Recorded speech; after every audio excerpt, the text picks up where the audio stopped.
এবং আছেও। আমরা 2021 সাল থেকে আমরা পরিচিত হওয়ার পরেও আমি মামুনের সাথে প্রায় 3-4 মাস কখনো দেখা করতেই চাই।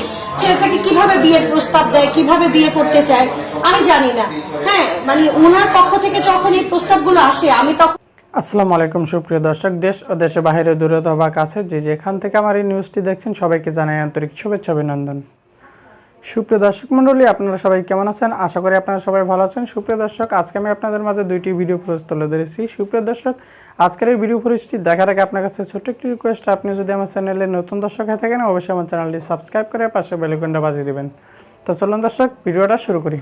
আছেও আমরা 2021 সাল থেকে আমরা পরিচিত হওয়ার পরেও আমি মামুনের সাথে প্রায় 3-4 মাস কখনো দেখা করতেই চাইনি। ফোনে কথা বলার পরও কখনো আমি দেখা করতেই চাইনি, বিবেচনা করে ওর পারিপার্শ্বিক অবস্থা এবং আমার পারিপার্শ্বিক অবস্থা সমস্ত কিছু বিচার বিবেচনা করেও আমি কিন্তু মামুনের সাথে দেখা করতেই চাইনি। তার সাথে বন্ধুত্ব বা প্রেমের সম্পর্ক করা তো অনেক পরের ব্যাপার, কিন্তু প্রথম কথাতেই মামুন আমাকে তার পরিবারের সাথে পরিচয় করিয়ে দেয় এবং তার পরিবার আমার সাথে খুব আপন হওয়ার চেষ্টা করে এবং তার পরিবারের সম্মতিতেই আমরা কিন্তু একটা প্রেমের সম্পর্ক এবং পরবর্তীতে যে আমরা দুজন বৈবাহিক সম্পর্কিত হব এই জিনিসটা অ্যাসুরেন্স পাওয়ার পরেই কিন্তু আমি মামুনের সাথে দেখা করি। আপনাদেরকে অনেকবার মামুন বলেছে যে লায়লা আমার সাথে দেখা করতে চাইনি, আমি জোর করেছি দেখা করার জন্য, যেটা সত্যি, যেটা মামুন নিজেই বলেছে। আমি কোনোদিনও এই ধরনের সম্পর্কে আসলে জড়াতে চাইনি, কিন্তু হাজার হলেও আমরা মানুষ এবং যখন আমি দেখেছি যে আপনারা তো জানেন আপনাদের মধ্যে অনেকেই দেখেছেন আমার সংসারটা এবং আপনারা আমার ব্যাকগ্রাউন্ডটাও জানেন যে আমি আসলে একটা ব্রোকেন সংসার থেকে এসেছিলাম এবং সেই মুহূর্তে আমি মানসিকভাবে অনেক ভেঙে পড়েছিলাম। আমার সন্তানাদি আমার কাছে খুব গুরুত্বপূর্ণ ছিল।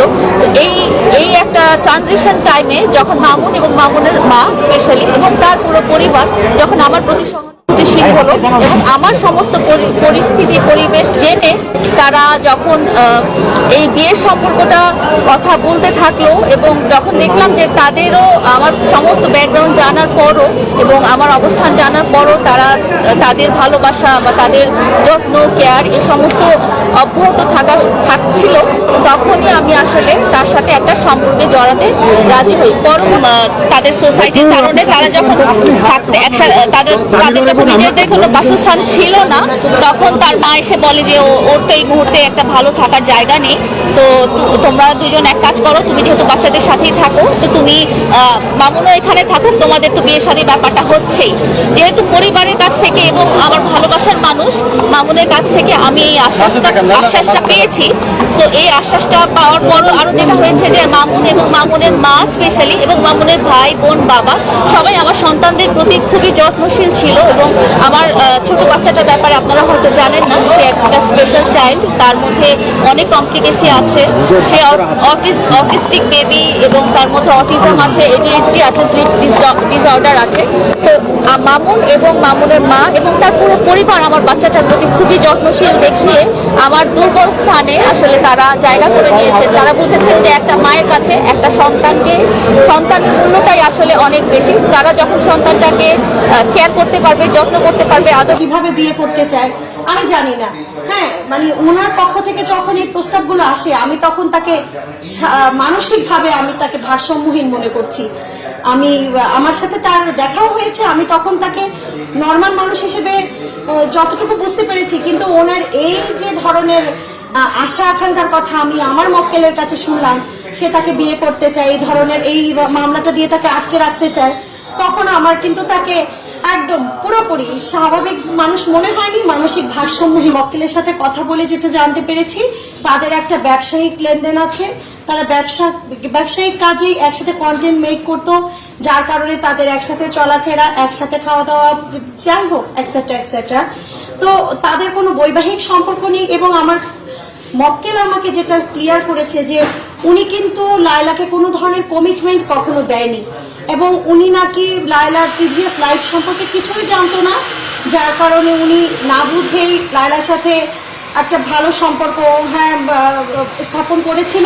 পরবর্তীতে যখন জানতে পেরেছে যে লায়লার ওই ধরনের প্রিভিয়াস একটা লাইফ স্টোরি আছে, তখন নাকি মামুন লায়লাকে অ্যাভয়েড করা শুরু করলো এবং আমার যেটা ধারণা সেটা হচ্ছে মামুনকে আপোষে কাছে রাখার জন্যই বা মামুন ওনার সাথে আপোষ করবে, ওই চিন্তা ভাবনা থেকেই মানে মনে হচ্ছে লায়লা মামলাটা করেছে এবং কন্টিনিউ করছে। এবং আমরা আমার মক্কেলের সাথে কথা বলে যেটা জানতে পারলাম, লায়লা তাকে আপোষের জন্য বারবারই বলছে এবং বারবারই তাকে শর্ত দিচ্ছে, তুমি আমার সাথে আবার আগের মতো সম্পর্ক স্থাপন করো, আমার সাথে আবার কাজ করো, আমার সাথে আবার ভালো সম্পর্ক রাখো, আমি মামলা তুলে নেব। এবং সবচেয়ে মজার একটা তথ্য আপনাদেরকে দেই, আমার মক্কেল মামুন সাহেব কিন্তু জানতেনই না এই মামলার কি পরিস্থিতি। তিনি কখনোই আদালতে হাজির হননি। কারণ কি, লায়লা তাকে বলেছে তিনি মামলাটি তুলে নিয়েছেন এবং বলেছেন যখন আমাদের আপোষ হয়ে গেছে মামলাটি তুলে নিয়েছি, কিন্তু সম্পূর্ণ মিথ্যা একটা কথা তখন বলেছে। আসলে মামলাটি তুলে নেয়নি, উনি কিন্তু হাজির হয়েছে আদালতে, যেটা মামুন সাহেব জানতেন না। তো উনি জানার পরে গ্রেপ্তারি পরোয়ানা যখন ইস্যু হলো তখন উনি মামলাটি সম্পর্কে জানতে পারে। মামলাটি এখন বিচারাধীন আছে। আমরা মামুন সাহেবকে উপস্থিত করেছিলাম আদালতে। আমরা